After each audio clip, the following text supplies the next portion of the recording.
Bismillahirrahmanirrahim. Assalamualaikum warahmatullahi wabarakatuh.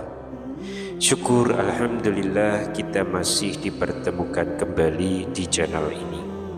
Salawat dan salam selalu dan tetap tercurahkan kepada junjungan kita Nabi besar Muhammad sallallahu alaihi wasallam. Allahumma sholli ala sayyidina Muhammad wa ala ali sayyidina Muhammad. Harapan dan doa saya semoga sahabatku semuanya selalu diberikan kesehatan, dilapangkan rezekinya, diampuni dosa-dosanya, dipanjangkan umurnya, dan semoga kita tidak mati kecuali mati dengan beriman dalam Islam. Dan sempatkanlah menuliskan sholawat di kolom komentar, insya Allah akan menjadi bukti cinta kita kepada Rasulullah Muhammad sallallahu alaihi wasallam. Semoga kita semua mendapatkan syafaat beliau di akhirat kelak. Amin ya rabbal alamin. Sahabat beriman yang dirahmati Allah, setiap dari kita pasti pernah berharap agar sesuatu terjadi dalam hidup ini. Kita punya impian, hajat, dan keinginan yang ingin segera terwujud. Dan dalam keheningan malam atau di sela kesibukan siang, kita pun berdoa, memohon kepada Allah dengan penuh harap. Tapi pernahkah terbersit dalam hati, mengapa doa-doaku belum juga dikabulkan? Atau apakah Allah mendengar permohonanku? Tenang, kalian tidak sendiri. Bahkan para nabi dan orang-orang soleh terdahulu pun pernah mengalami hal yang serupa. Namun mereka tidak menyerah. Mereka terus berdoa karena mereka tahu doa bukan sekedar permintaan, tapi bukti keyakinan dan penghambaan.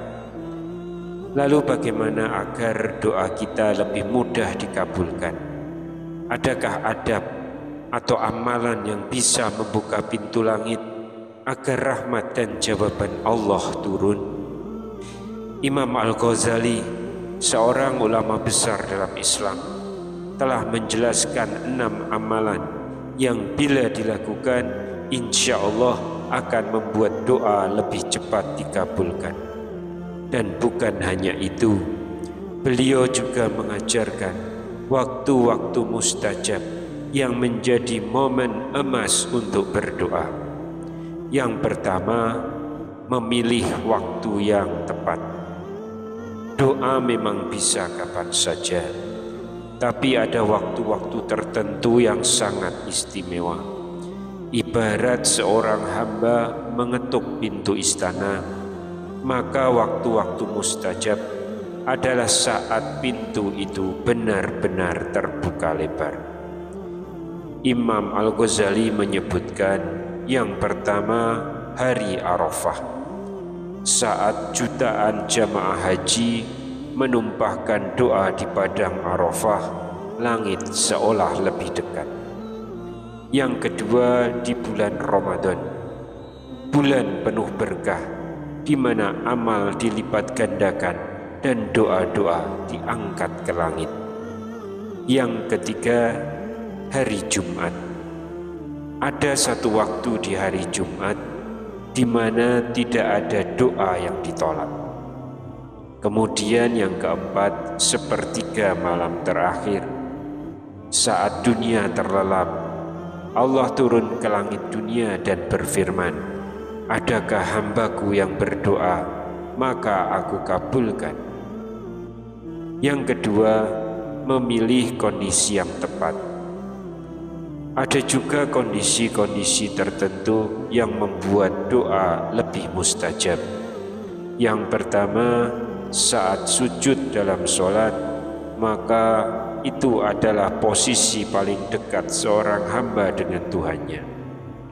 Yang kedua, ketika turun hujan, yaitu ketika rahmat Allah sedang turun ke bumi. Yang ketiga, di antara azan dan iqamat, waktu yang sangat singkat namun sangat bernilai.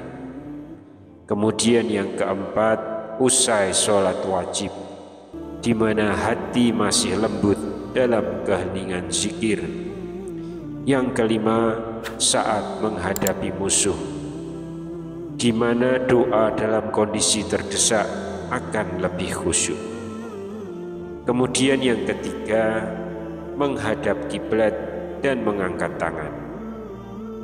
Rasulullah Shallallahu Alaihi Wasallam mengajarkan adab berdoa, yaitu menghadap kiblat, mengangkat tangan tinggi-tinggi, lalu setelah selesai mengusapkannya ke wajah.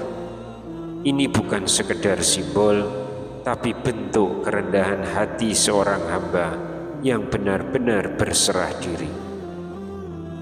Kemudian amalan yang keempat, merendahkan suara.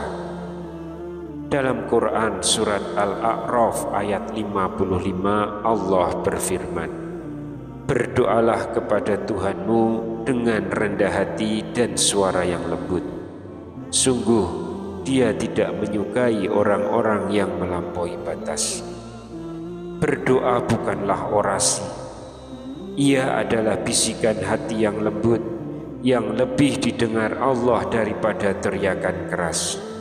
Maka merendahkan suara, menunjukkan adab dan tawaduk. Lalu yang kelima, menggunakan bahasa yang sederhana. Allah Maha mengetahui isi hati kita, namun bukan berarti kita asal berbicara. Doa yang tulus adalah doa yang keluar dari hati dengan kata-kata yang kita pahami. Gunakan bahasa sederhana tanpa dibuat-buat, karena keikhlasanlah yang sampai ke langit. Lalu yang keenam, berbaik sangka kepada Allah. Yang terakhir dan paling penting adalah husnuzon, berbaik sangka kepada Allah. Dalam sebuah hadis qudsi Allah berfirman, "Aku sesuai dengan prasangka hambaku kepadaku." Jika kita yakin bahwa Allah akan mengabulkan, maka Dia akan kabulkan. Tapi jika kita pesimis, maka jangan salahkan siapa-siapa jika doa kita terasa menggantung di langit. Dalam Quran surat Al-Anbiya ayat 90, Allah memuji hamba-hambanya yang berdoa kepada kami dengan penuh harap dan cemas, dan mereka adalah orang-orang yang khusyuk kepada kami.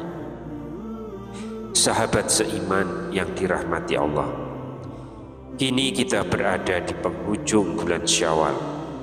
Setelah melewati Ramadan yang penuh berkah dan melanjutkan puasa sunnah di bulan ini, masih terbuka pintu-pintu langit bagi doa-doa yang belum terkabul.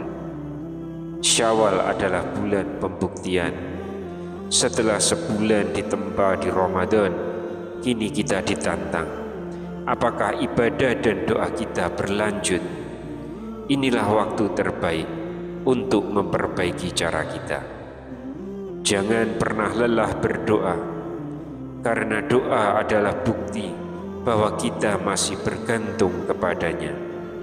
Dan selama kita masih berharap hanya kepada Allah, maka tidak akan pernah ada kata sia-sia. Semoga 6 amalan yang diajarkan Imam Al-Ghazali ini menjadi pegangan bagi kita semua. Semoga setiap harapan yang kita panjatkan dengan khusyuk akan segera dikabulkan oleh Allah yang Maha Mendengar, Maha Mengabulkan. Amin ya Rabbal Alamin. Wallahu a'lam bishawab. Demikian yang bisa kami sampaikan pada kesempatan kali ini. Wassalamualaikum warahmatullahi wabarakatuh.